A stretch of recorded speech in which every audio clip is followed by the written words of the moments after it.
Jó napot kívánok, Szabó Ákos vagyok. Egy fél órája telefonáltam önöknek, hogy Nagykátán, a Koltói Anna utcában csendháborítás történik, és azt szeretném még Tessék? Igen, látom a bejelentését. És azt szeretném megkérdezni a kapitányságtól az elkövetés helyszínéig, miért tart fél órába, azaz 1 kilométert megtenni a rendőrségnek? Na most az a probléma ezzel csak, hogy én nem tudom ezt önnek megválaszolni, mert én nem a rendőrséggel vagyok egy teremben vagy helységben, mert én nem is rendőr vagyok. Tehát aki felveszi az önbejelentését, az egy hívásfogadó operátor, és ő közvetíti a rendőröknek az önbejelentését. De van a... Lehet a probléma, hogy sok a munkájuk. De abban van logika, hogy az 1 kilométert megtenni a rendőrségtől a elkövetés helyszínéig, az több mint fél órába telik? Nem tudom ennek ezt megválaszolni, uram. Én annyit látok itt, hogy a beavatkozás folyamatban van a rendőrségtől, mást önnek nem tudok mondani ez ügyben.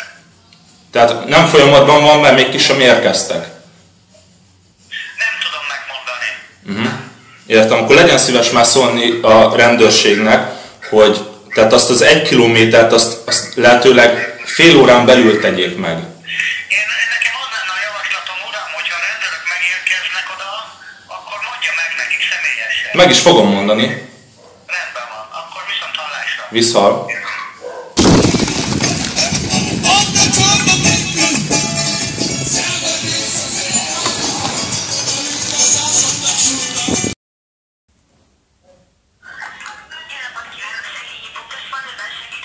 Jó napot kívánok, Szabó Ákos vagyok, és Nagykátáról kb. 1 órával ezelőtt tettem bejelentést csendháborítás miatt.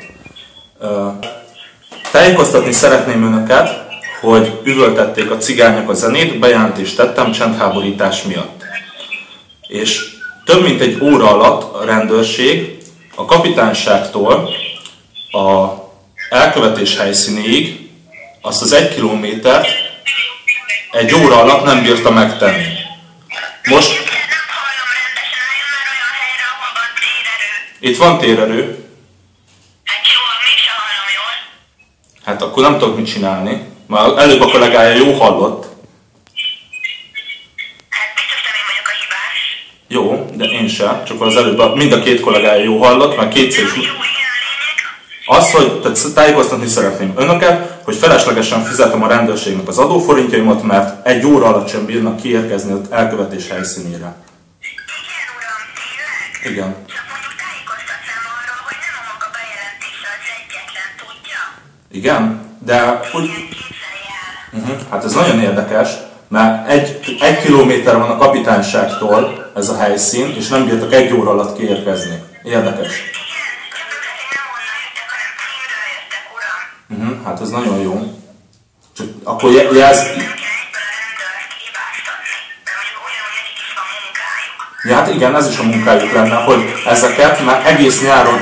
Bejelentésére is intézkedtek, meg fognak intézkedni, úgyhogy ennyi. Nem biztos, hogy a rendőrkapitányságról indultak pont azok az emberek, akik ezt az intézkedést végezték. Nem lehet, hogy címről mentek, mert most nem az ön bejelentése az egyetlen, mert vannak olyan bejelentési, ahol valamint másnak az élete forog kockán, mondjuk.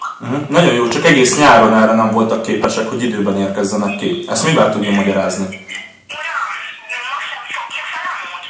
Tehát maguk nem fogják fel, hogy nem végzik rendesen a munkájukat. És magának meg arra van ideje, hogy azt figyelje, hogy a rendőr mikor ér ki? Igen, van idő rá, mert éppen munkából hazajövet pihennék. És nem tudok pihenni, mert egész nyáron üvöltötték a zenét. A rendőrök is végzik a dolgukat. Hát ebből semmit nem tapasztaltam ez idáig.